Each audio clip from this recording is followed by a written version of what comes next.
लेकिन हमारे यहाँ असल में लोग जाहिल ज्यादा हैं, वरना बाकी आप इस्लामिक कंट्रीज में देख लें, आपको ये बिहेवियर वहां नहीं मिलेगा। हम अपने आप को सुपीरियर समझते हैं और बाकी जितने रिलीजन है हम उसको मानते ही नहीं।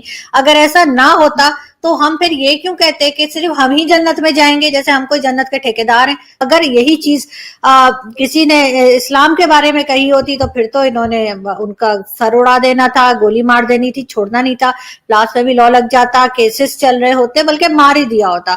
लेकिन हमारे यहाँ क्योंकि हम कुछ समझते ही नहीं अपनी माइनॉरिटीज को, हमें तो उसके ऊपर तो कोई आवाज निकलती नहीं। हमारा मीडिया भी चुप रहा, हमारे मीडिया ने भी कोई बात नहीं की इसके ऊपर, ना तो इलेक्ट्रॉनिक मीडिया पे और ना ही सोशल मीडिया पे कोई खास किसी को कोई प्रॉब्लम हुआ। हेलो दोस्तों, स्वागत है आप सभी का एपी ज्ञान चैनल पे। तो फ्रेंड्स, आइए देखते हैं पाकिस्तानी मीडिया की लेटेस्ट वीडियो। और आज की जो वीडियो है उसमें आरजू काजमी के साथ कमर चीमा है। एंड फ्रेंड्स, आरजू काजमी ने जो बोला है, वहाँ की जो मुल्ले मौलवियों का जो चेहरा उजागर किया दुनिया के सामने, ऑब्वियसली ऐसी सच्चाई बहुत कम लोग बोलते हैं पाकिस्तान में। तो आइए इस वीडियो को देखते हैं। एंड फ्रेंड्स, आपसे रिक्वेस्ट है कि प्लीज़ हमें सपोर्ट करें और इस वीडियो के नीचे जो रेड बटन है उसको दबाने के बाद बगल में जो टॉप के घंटे की पिक्चर आएगा उसको दबा करके चैनल को सब्सक्राइब करें। And thank you. And friends, इसका कोई चार्ज नहीं होता है, सो प्लीज़ दिल खोल के हमें सपोर्ट करें, सब्सक्राइब करें। Thank you.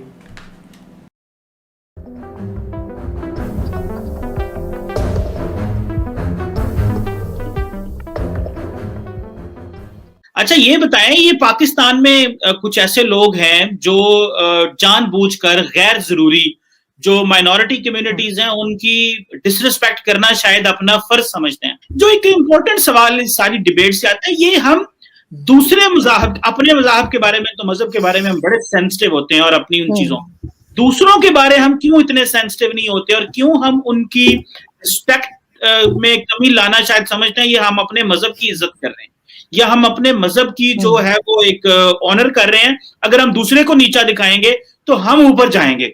कि हम क्यों सेंसिटिव नहीं है दूसरों की मजहबी आजादी और मजहबी जो उनके जो गॉड्स हैं या उनकी जो प्रैक्टिसेस हैं, हम क्यों उनकी रिस्पेक्ट नहीं करते? क्या ये मुआशरे का बिहेवियर है या समझते हैं कुछ एक चंद एक पागल लोग हैं? नहीं सर, चंद एक पागल लोग नहीं है, मेजॉरिटी पागल है, क्योंकि हम अपने आप को सुपीरियर समझते हैं। हम अपने आप को सुपीरियर समझते हैं और बाकी जितने रिलीजन है हम उसको मानते ही नहीं।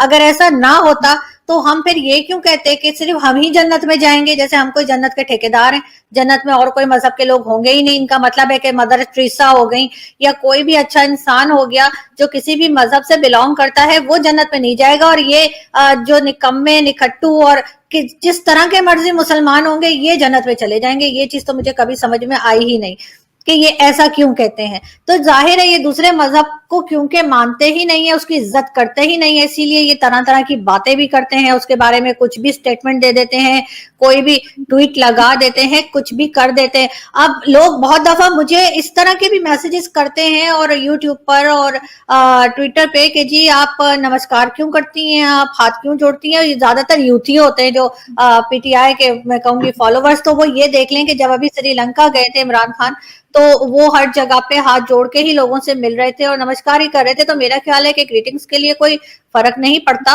कि आप किसी को सलाम कर रहे हैं या आप हाथ जोड़ के नमस्कार करें। बेसिक जो बात है वो तो यही है कि आपने दूसरे को रिस्पेक्ट देनी होती है। लेकिन हमारे यहाँ असल में लोग जाहिल ज्यादा हैं, वरना बाकी आप इस्लामिक कंट्रीज में देख लें, आपको ये बिहेवियर वहां नहीं मिलेगा। चाहे आप यूएई में चले जाएं, चाहे आप सऊदी अरब को देख लें, लेकिन वहां पे इस तरह का कोई भी बिहेवियर नहीं है, ना ही वो इस तरह से किसी को डील करते हैं अगर कोई किसी और रिलीजन का हो। ये सिर्फ पाकिस्तान में ही है कि हमें ही ये सिखाया जाता है किसी भी मजहब का हम मजाक उड़ा देंगे, किसी भी रिलीजन के जो मंदिर होंगे, गुरुद्वारे, चर्च, उसको हम तोड़ देंगे। हाँ, हमारी मस्जिद की अगर कोई एक ईंट भी निकाल देगा तो हम पीछे लग जाएंगे, चाहे उस मस्जिद में कोई भी ना जाता हो। तो वो हमें अगर बचपन से सिखाया यही जाता है। अभी भी मैं देख रही थी यूट्यूब सॉरी इस पे ट्विटर पे एक छोटी सी वीडियो लगी थी और मैं ख्याल ये कपल नहीं लगाई थी, मैंने देखी थी उनके वॉल पे कि बच्चे खड़े में तलवार लेके और उनसे कहा जा रहा है कि तलवार से तुम क्या करोगे। तो वो कहते हैं जी हम काफिरों को मार देंगे, उनकी गर्दनें उड़ा देंगे। जब आप बच्चों को ये सिखाएंगे तो वो बड़े हो के आमिर लियाकत ही बनेंगे। वो इसी तरह की नस्ल जो है वो आप लेके आगे चलेंगे। जो शेख रशीद कहते हैं कि मैं बम मारूंगा, उधर पाव पाव के बम इंडिया में फेंकेंगे, जो मुसलमानों को छोड़ देंगे और हिंदुओं को मार देंगे। क्यों हिंदुओं को क्यों मार देंगे? वो क्या इंसान नहीं है शेख रशीद? और शुक्र है कि शेख रशीद ने शादी नहीं की, वरना इसी तरह के और नमूने पैदा हो गए होते। नहीं, वैसे भारत के हवाले से देखें, एक है नेशनल सिक्योरिटी इश्यूज, उनको इससे अलहदा रखें। ये तो भारत में भी लोग कहते हैं पाकिस्तान पे हम बम मार देंगे, ये वो दो अलहदा चीजें हैं। वो चीमा साहब वो मजहब को बीच में नहीं लाते, शेख रशीद मजहब को बीच में लाते हैं। नहीं, मैं देखें, आपने जब किसी को ये कहें जी हम इस तरह करके फलाम मजहब खत्म कर देंगे, तो ये तो गलत चीज है। इसको तो देखिए, ये तो मुझे पता है कि पाकिस्तान की सोसाइटी, शेख रशीद साहब को आपको पता है कि आई थिंक 2008 में या 9 में एक इलेक्शन हार गए थे, और क्योंकि उस वक्त ये लाल मस्जिद में सपोर्ट कर रहे थे मुशर्रफ को, तो उसके बाद फिर इन्होंने अपने आप को मुजाहिदे खत्म नबूवत कहना शुरू कर दिया। और वो कहते हैं जितना मैं ज्यादा रिलीजियस डिस्कोर्स को फॉलो करूंगा, जितना ज्यादा रिलीजियस डिस्कोर्स को अडॉप्ट करूंगा, तो शायद मुझे वोट ज्यादा मिलते रहेंगे, क्योंकि उनको पता है कि सोसाइटी जो है वो इस तरह के ट्रेंड्स को, इस तरह के बिहेवियर्स को पसंद करती है। अगर आपको याद हो कि पाकिस्तान के एक सो कॉल्ड इस्लामिक क्लैरिक बने हुए हैं, कभी वो पता नहीं क्या बन जाते हैं, आमर लियाकत हुसैन साहब, और वो पीटीआई के जो हैं वो मेंबर नेशनल असेंबली हैं, मतलब लॉ मेकर हैं पाकिस्तान के। और उन्होंने रिसेंटली एक ट्वीट की टू एम्बैरस मरियम नवाज, जो कि वाइस प्रेसिडेंट है पीएमएलएन की और बड़ी पॉपुलर लीडर है। उन्होंने किसी सियासी जलसे में कह दिया कि इन्होंने भी मेरा दूसरा रूप नहीं देखा। तो आमर लियाकत हुसैन ने एक ऐसी ट्वीट दाग दी जिसमें एक जो है वो एक हिंदू जो जिसे आप कह लें कि उनका एक रिलीजियस जो आइडेंटिटी वाली एक मूर्ति है या उनकी जो गॉडेस है, उनको वो दिखा दिया। तो ऊपर से जो है वो कहा जी कि ये देखें उनका सेकंड रूप है मरियम नवाज साहिबा का। चीमा साहब, मुझे नहीं लगता कि इन्होंने जो है ऐसे ही कह दिया और इनको पता कुछ नहीं था। ये सब कुछ जानते हैं, ये पाकिस्तान में ही रहते हैं, और इन्होंने इस तरह से जो उनकी देवी एक होती है, मेरे ख्याल काली देवी, या उसकी इमेज जो है इन्होंने दिखा के इन्होंने एक अपनी ट्वीट लगाई थी। और इनको बिल्कुल शर्म नहीं आती है। बहुत ही, ये मैं तो कहूंगी कि गटर क्लास आदमी है।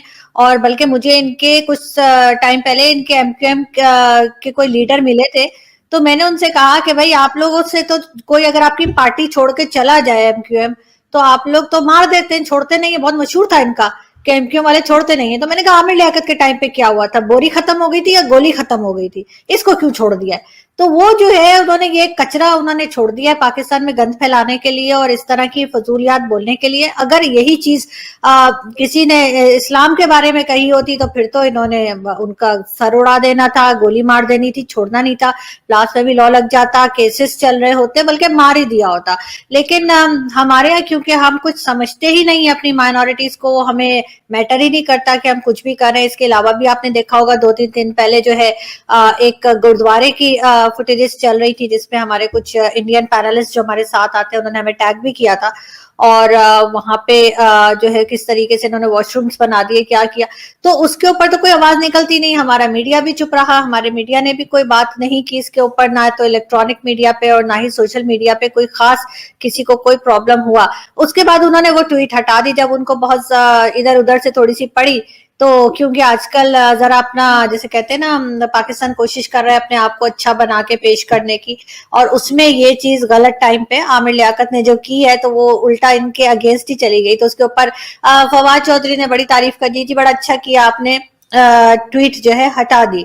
उससे क्या फर्क पड़ता है चीमा साहब? अगर इस्लाम के लिए कोई लिखे या इस्लाम के जो हमारी जो ऐसी पर्सनालिटीज हैं जिनकी हम बहुत इज्जत करते हैं, अगर उनके लिए कोई ऐसी ट्वीट लगा दे और उसके बाद उस ट्वीट को हटा दे, तो क्या हम छोड़ देंगे उसको? कभी भी नहीं छोड़ा जाएगा उनको। उनके पीछे सारे उलमा हजरात लग जाएंगे, सारे का सारा पाकिस्तान उनके पीछे पड़ जाएगा। आमिर लियाकत को इनको प्रॉपर सजा देनी चाहिए। आमिर लियाकत को इन्हें कटहरे में खड़ा करना चाहिए, इसको कुछ दिन के लिए जेल में डालना चाहिए और इसको 76 मारने चाहिए ताकि इसका दिमाग ठीक हो। ये एक रिटार्डेड आदमी है और इसको बहुत शदीद तौर पे जो है ना मेंटल ट्रीटमेंट की जरूरत है। और वैसे तो पीटीआई में कोई चला जाए तो उसको अपने आप ही मेंटल ट्रीटमेंट के लिए चले जाना चाहिए, क्योंकि जिसने पीटीआई ज्वाइन की उसका दिमाग ठीक तो नहीं हो सकता। तो बिल्कुल इसका तो पहले ही से दिमाग इस तरह से खराब है और ये पहली बार नहीं। और अफसोस की बात यह है कि ये आदमी हमारा रिलीजियस अफेयर्स चलाता रहा है या उसका मिनिस्टर रह चुके हैं।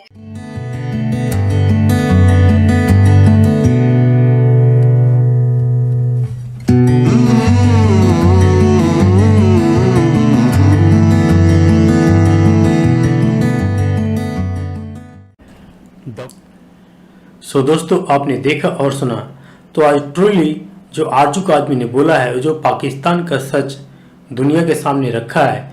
इनफैक्ट अब से पहले पाकिस्तान ये जो उसका एक फसाद था वो छुपा हुआ रहता था, वहाँ के जो मुल्ले मौलवियों के जो चेहरे हैं वो छुपे हुए रहते थे, लेकिन अब वो जो उन चेहरों के पीछे जो असलियत है दुनिया के सामने बाहर आ रही है, और उसका कारण है सोशल मीडिया। जी हाँ, अब इस सोशल मीडिया पे क्योंकि गवर्नमेंट, किसी भी गवर्नमेंट का इतना ज़्यादा कंट्रोल नहीं हो सकता कि हर चीज़ को बंद कर दें, इसलिए अब पाकिस्तान की जो असलियत है वो आर्जुक आदमी जैसे लोग बाहर निकाल के ला रहे हैं, और दुनिया देख रही है और समझ रही है कि जो पाकिस्तान कहता कुछ है, करता कुछ है, और उसके यहाँ अंदर होता कुछ और है। तो ये जो हकीकत है, जो यहाँ की माइनॉरिटी के अंदर जो बुरा हाल हो कर रखा है पाकिस्तान के अंदर, और इनफैक्ट जो पाकिस्तान इंडिया के ऊपर इल्ज़ाम लगाता है, तो इंडिया का जो चेहरा है दुनिया के सामने आज से नहीं हज़ारों सालों से है। दुनिया जानती है और समझती है कि इंडिया का जो आइडियोलॉजी है, जो फिलॉसफी है, एक सेक्युलर है। इंडिया को सेक्युलर होने की ज़रूरत नहीं है। ये जो कई लोग बोलते हैं कि इंडिया सेक्युलर होना चाहिए, तो फ्रेंड्स उनके लिए एक चीज़ मैं बताना चाहूँगा कि इंडिया को सेक्युलर होने की ज़रूरत नहीं है। इंडिया अपने आप में एक, इसकी जो फिलॉसफी है, इसकी आइडियोलॉजी वही सेक्युलर है। तो आप जो ऑलरेडी सेक्युलर है उसको आप सेक्युलर नहीं बना सकते हैं। जिसका सिद्धांत, जिसका जीने का तरीका जियो और जीने दो है, जहाँ पे ये फिलॉसफी है कि यहाँ पे हजारों देवी देवताएं, आप किसी को माने, दूसरे को कोई फर्क नहीं पड़ेगा, लेकिन ये सिचुएशन दूसरे जगह नहीं है। तो इसलिए इंडिया के बारे में तो दुनिया जानती और समझती है, लेकिन जो पाकिस्तान का जो चेहरा है अब निकल के सामने आ रहा है।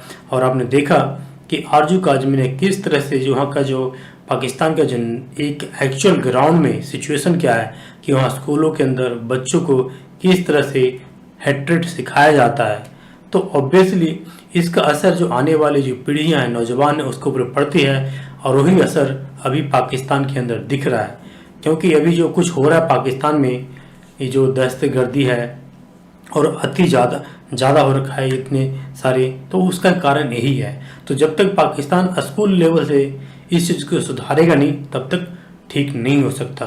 सो फ्रेंड, आज की वीडियो में इतना ही। मिलेंगे एक नए वीडियो के साथ। Till then, thank you, bye bye, Jai Hind, जय भारत।